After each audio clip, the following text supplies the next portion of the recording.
to push through the things that he wants to accomplish. In fact, several aides, according to that story, say that the Obama administration's "we can't wait" strategy, which came in basically back in the fall, is fired up and ready to go for a second term. And that has raised some concerns with Republican Congressman Peter Roskam, who joins me now. He's the chief deputy whip, also co-chair of the House Energy Action Team.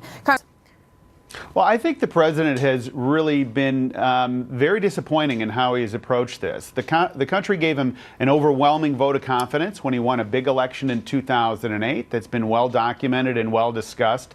And for 2 years, he had open field running with no restraining influence whatsoever, essentially, to move forward with the agenda. And he passed health care, stimulus, tried to do cap and trade, and all of these large spending moves. And then the country said, hold on a minute.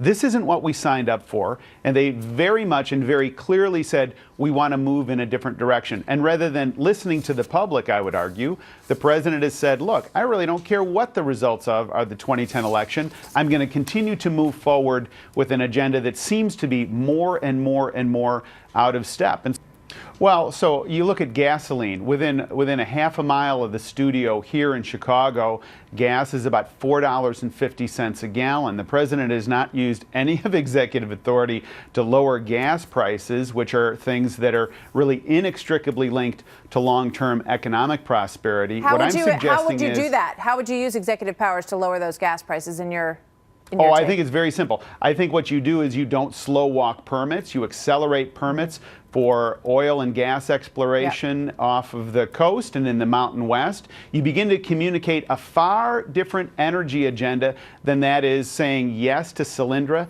and no to the Keystone Pipeline. I mean, the president has made a decision as it relates to energy to really cater to a very fringe, very narrow group of his environmental base, as opposed to focusing in on energy policy that is good for the country at large. So I'm not overstating what the president is able to do on energy, but what I am saying is he can lead and he can create an environment where exploration and the supply side of things is perceived more openly and more warmly within the administration. And they're being passive aggressive at best, and it's not helpful. And I think the president would be wise, in my view, to listen carefully to what the voters said in 2010. The exact same independent voters that voted for President Obama in 2008 voted for a check and balance Congress in 2010. And what they really were saying, in my opinion, is you've got to live within your means and stop spending money you don't have, and enough with these $1 trillion annual deficits.